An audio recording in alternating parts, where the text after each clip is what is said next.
여러분 안녕하십니까? 백만개미 한세구입니다. 12월 13일 수요일 시장 정리하겠습니다. 아침에 끝난 뉴욕 시장은 어제 밤늦게 CPI가 발표가 됐죠. 그래서 바로 이제 그 결과를 보내드렸는데, 이 CPI가 나옴으로 해서 연준이 조기에 금리 인하하는 게 좀 늦어지지 않느냐 하는 이제 그런 연준이 뭐 굉장히 빨리 금리를 인하하는 가능성이 좀 약화된다, 이런 이제 우려 때문에 약세 출발을 했어요. 근데 이제 중간에 자넷 옐런 장관이 미국 경기에 대해서 자신감을 나타내는 발언을 했고, 또 뭐 이제 국채에서도 그 입찰에서도 조금 이제 그 힘을 얻어서 상승으로 전환하면서 일단 미국 시장은 마감을 했습니다. 근데 이제 우리 시장은 미국 시장하고 조금 다르게 이제 내일 새벽이죠. 내일 새벽에 발표되는 연준의 좀 연준에 대한 우려, 이것만 이제 반영되는 그런 날이었다, 이렇게 보여집니다. 오늘 이제 코스피 시장은 0.16% 마이너스 되면서 출발했으니까 뭐 조금 약세이긴 하지만 그렇게 심각하진 않았어요. 그런데 외국인들의 매도가 하루 종일 이어졌고, 또 개인은 그냥 보합 수준의 중간 수준 기관 혼자만 매수를 지키는 이제 그런 모습으로 오늘 이제 진행이 됐습니다. 그러다 보니까 시간이 갈수록 그 낙폭이 조금 커지는 그런 모습을 오늘 나타냈습니다. 그래서 오늘 외국인은 1299억을 코스피 시장에서 순매도를 했고, 기관은 943억을 순매수했습니다. 개인은 16억을 순매도했습니다. 그래서 오늘 지수는 2510.66포인트로 마감을 해서 어제보다 거의 1% 가깝게 0.97% 하락을 하면서 장을 끝냈습니다. 코스닥도 0.24%가 마이너스 되면서 출발을 했는데, 시간이 갈수록 낙폭이 더 커지는 그런 모습을 보였습니다. 그래서 이게 하루 종일 외국인과 기관은 매도 우위에 서 있었고요. 그리고 이제 개인만 사는 그런 모습이 종일 그냥 진행됐습니다. 그래서 코스닥 시장에서 외국인은 오늘 632억을 순매도했고, 기관은 1266억을 순매도했고, 개인만 2188억을 순매수했습니다. 그래서 오늘 코스닥 지수는 829.31포인트, 어제보다 1.22%가 추가적으로 떨어지면서 오늘 장을 마쳤습니다.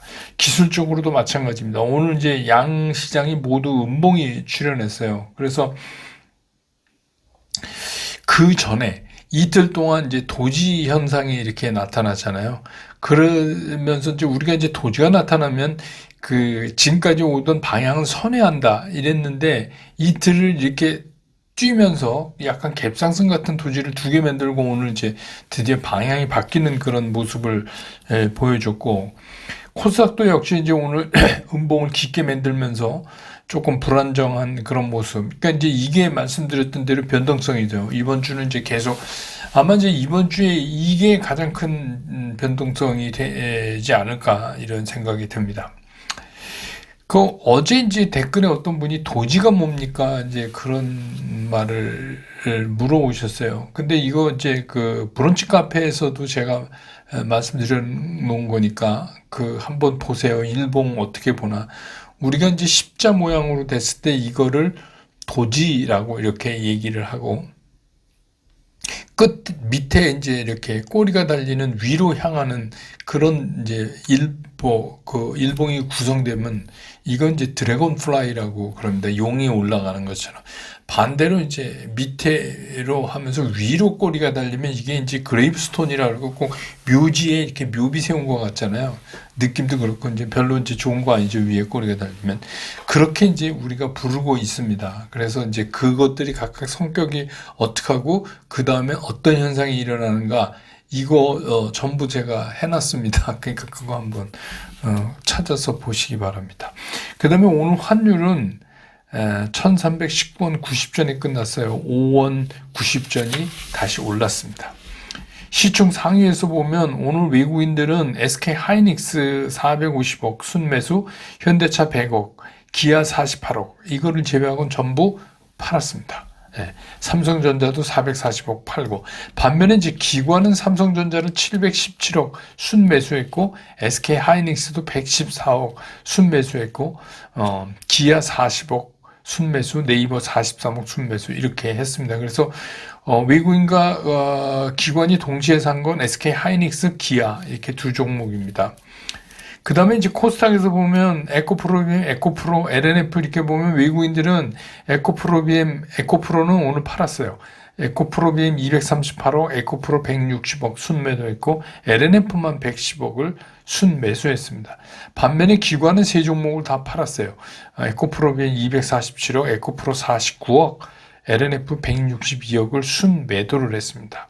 반면에 이제 외국인들은 셀트리온 헬스케어를 오늘도 289억을 순매수했고 포스코 DX도 64억을 순매수했습니다. 오늘은 이제 시장이 전체적으로 이제 이렇게 약하니까 뭐 이렇게 섹터별로 아주 선명한 움직임을 보이는 건 그렇게 눈에 띄게 나타나지 않았지만 그래도 이제 굳이 본다면 반도체 관련된 것들이에요. 그것들 중에 뭐 전체 종목은 아니지만 그것들 중에 이제 오르는 게, 그러니까 우리가 반도체에서 온 디바이스 AI, 어제 이제 제가 스쿨에서 말씀드렸지만 온 디바이스 AI, 그 다음에 이제 HBM 관련, 근데 이제 PCB, 여기에 이제 그 반도체 장비, 이렇게 해서 이런 것들이 이제 오늘 움직였는데, 온 디바이스 AI가 이제 확산이 되면 당연히 이제 PCB가 따라붙죠. 그래서 이제 그 PCB 업체들도 수혜를 받을 거다 해서 대표적으로 삼성전기 같은 경우 오늘 이제 좀 오르고 그랬는데, 이게 말씀드렸지만 온 디바이스 AI에 필요한 이런 반도체 칩들이 고사양이 되잖아요. 왜냐하면 디바이스 안에서 이제 AI 기능을 수행해야 되니까, 그러다 보니까 자연히 거기에 고사양 PCB가 따라붙을 수밖에 없다. 그래서 이게 이제 수요가 확대된다. 이런 논리입니다. 그리고 이제 뭐 여러분 아시지만 뭐 삼성하고 ASML이 EUV 공정 개발을 같이 하면서 R&D 센터를 한국에 만든다. 1조 원 규모로 뭐 이런 MOU 맺은 거, 이런 영향도 있었습니다. 그 다음에 이제 다는 아니지만 원격으로 관련된 일부 종목입니다. 이것도 전체는 아니고요. 그래서 뭐 이제 15일부터 비대면 진료 이용 대상이 확대되고 초진도 거기에 해당된다. 뭐 이런 얘기 나왔고, 그 다음에 이제 뭐 저가 항공도 전체는 아니고 일부 종목이, 이건 여러분 아시지만 이제 뭐 유가 계속 떨어지니까, 그래서 이제 뭐 그거 관련해서 그렇게 하고, 온 디바이스 AI 때문에 뭐 갤럭시 부품 쪽에 있는 것들, 그 다음에 이제 뭐 시스템 반도체의 소재 재료 이런 것들 중에서 오늘은 전체가 아니고 그 일부 그 안에서도 조금 하나는 뭐 어떤 걸 오르고 어떤 건 떨어지고 뭐 이런 이제 모습을, 그것들을 잘 보면 다 이제 그게 이제 매매원칙에 의해서 이거 떨어질 자리다 이러면은 쉽게 오늘 올라가지 못했어요. 그 다음에 이제 그 초전도체에 관한 얘기인데, 이거는 이제 LK99를 검증위해서 초전도체에 근거가 없다 이렇게 발표하면서 이 관련주들이 전부 하락하는 그런 모습을 보였습니다. 오늘 시장의 특징은 뭐 이런 거죠. 내일 새벽에 이제 파월 의장 발언하고, 또 연준 위원들이 그 이제 금리 인하 시기에 대해서 어떻게 생각하고 있느냐, 이거는 이제 우리가 점도표를 보면 알죠. 이 사람들 어디다 찍었나. 이거를 이제 기다리면서 시장이 이제 눈치 보기에 들어간 그런 하루였다 이렇게 보여집니다.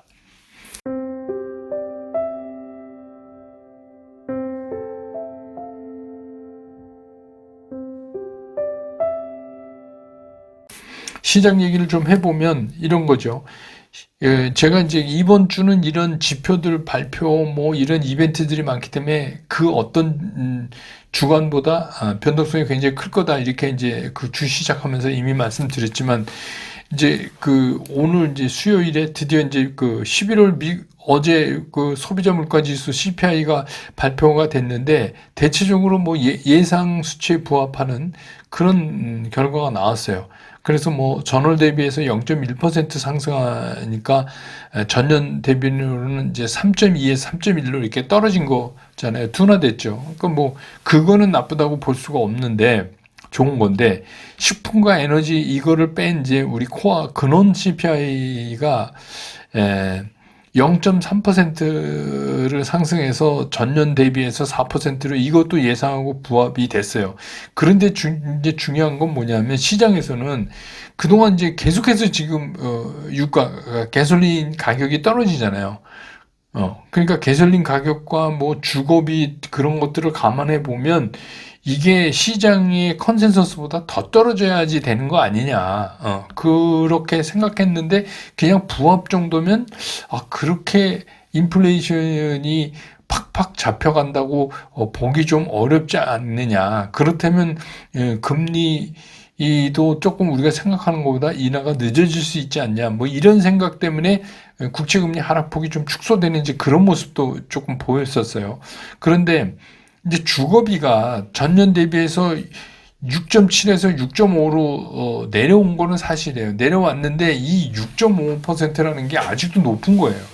그렇죠. 예, 아직도 높은 수준이고 특히 이제 중고차 가격 이런 거는 전월 대비해서 0.8%가 떨어지는 거에서 이번에 오히려 1.6%가 올라가는 쪽으로 상승으로 전환됐고 뭐 의료 서비스도 0.3%에서 0.6%뭐 그렇습니다. 그러니까 결국 그 얘기는 무슨 얘기냐? 핵심 서비스 인플레이션 이거 계속 이제 연준이 신경 쓰는 거 아니에요. 서비스 인플레이션이 전월비 0.44%를 나타내고 있기 때문에 그래서 전년비 5.3%다. 그쪽만 서비스 부문만 이게 이제 굉장히 중요한데 그렇다면 시장이 여태까지 생각하는 것처럼 연준의 그 정책 변화가 뭐냐면 금리를 빨리 내린다. 이게 그렇게 우리 곁에 바짝 붙어서 임박하지 않았다. 이런 이제 우려를 하기 시작한 거예요, 시장이.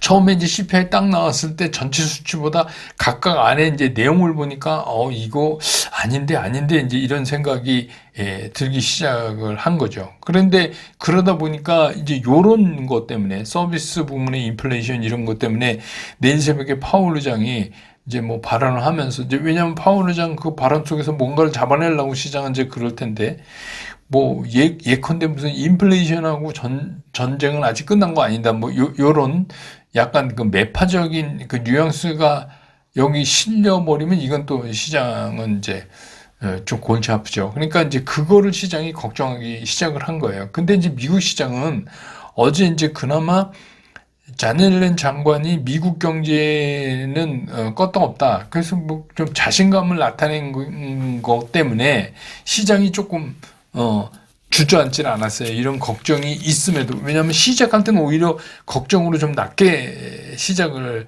했거든요.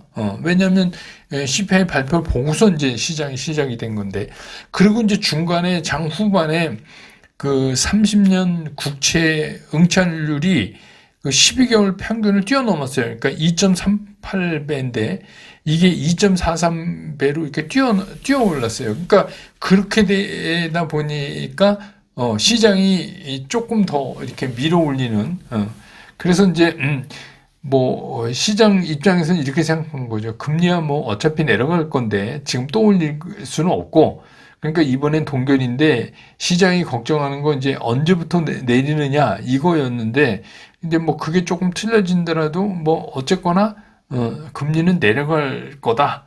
그런데 이제 어제 그 뭐 국채 입찰도 그렇고 분위기도 그렇고 장관도 미국 경제 좋다 그러고 뭐 이렇게 하니까 그냥 조금 더 밀어 올려서 끝냈는데 우리 시장은 이제 그러지 못했어요. 오늘 이제 우리 시장은 그 걱정거리만 이제 싹 가지고 온 거죠. 걱정거리만 가지고 와서 이걸 갖고 이제 어떻게 우리가 이제 오늘 밤을 지나고 새벽을 맞아야 되나 이제 이런 겁니다. 그러니까 사실은 이런 거죠. 연준이 말하고 있는 경기 문제, 또 인플레이션 문제, 그것들에 의한 금리의 문제, 금리의 전망. 이 연준의 금리의 전망은 파월 의장의 그 발언 안에서 찾는 거 하나가 있고, 또 한 가지는 우리가 확인할 수 있는 게 점도표예요. 그 위원들이 이제 점도표에 점을 찍잖아요. 그런데 이제 적어도 내년 하반기에 이 사람들이 점 찍는 것들이 뭐, 4.6% 뭐 이하, 막 이런데 이제 막 찍히면, 그러면 우리가 이제 어떻게 그거를 느끼냐면, 이게 내년 상반기 중에는 꼭 금리 인하를 시작한다. 이렇게 이제 생각할 수 있잖아요. 그 스케줄을 우리가 그걸 볼 수가 있는 거죠.